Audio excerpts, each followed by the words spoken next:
John Lavelle here on why I keep a hammer in the kitchen.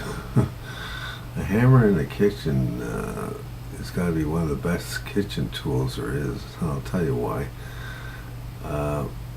First of all, if you're going to cut a piece of chicken, let's say you throw half a chicken on the cutting board, the worst thing you can do is take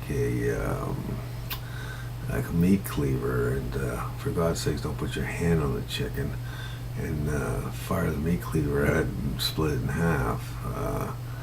Today's meat cleavers are not very heavy, and they don't really do a great job anyways. So what I do is I just put the meat cleaver where I want to make the cut, then I back it up with a hammer. Just use the hammer and bang the back of the meat cleaver, and it just drives through. Usually the first time. If it doesn't, you'll get it with the second hit. The other reason I use the hammer is not a reason. The other thing I use hammers for is if you ever had a package of say hot dogs or sausages and they're in the freezer, man, they're just about welded together, and you're banging them off the side of the counter, and you're doing whatever you can, and having a hell of a time breaking off. You may only want 3, and it broke it off at 6, and then there's enough material there to break it off at 3 because it's too tightly packed. 3 from 6 is very hard to separate because the mass isn't there, so you're getting frustrated because you want to throw the rest of the stuff in the back of the freezer. So what I use is a dinner knife, or what you would call a butter knife, the one that's not sharp at the end. It's more rounded and blunt.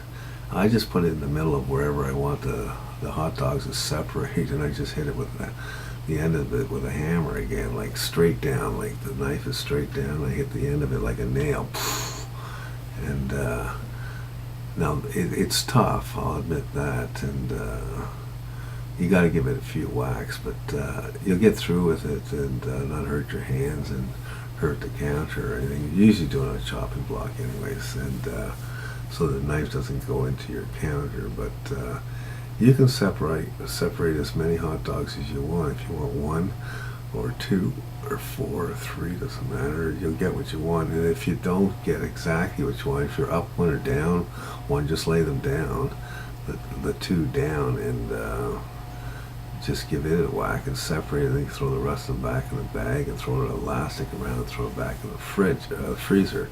Same with sausages, and you can get creative. Anything you want to separate, back it up with a hammer. That's why I always keep a hammer. It's the best tool I ever put in there. I use it all the time. Anything that's frozen and I want to get through it. It's good for frozen meat too. You just put your meat cleaver.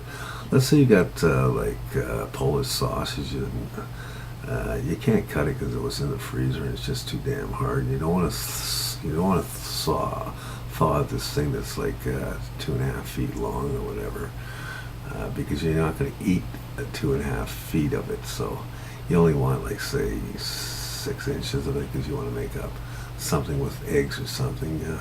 Just put the meat cleaver right where you want it and drive that. Hit it again with that hammer, and it'll separate it. And I just separate everything. Separate bread, anything that comes out of a freezer, and you don't want it in. You want to separate only a part of it. You can also do frozen vegetables, but you have to take the mass right out of the bag. You put it on a chopping board, and you say, okay, I want 1/3 of this thing. Put that meat cleaver on there. When you're right through, throw that in your pot that's boiling already with water, and then throw the rest of it in the bag. Don't cut it through the bag because you just ruin the bag unless you got another bag for it. But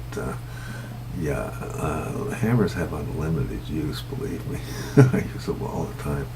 See ya.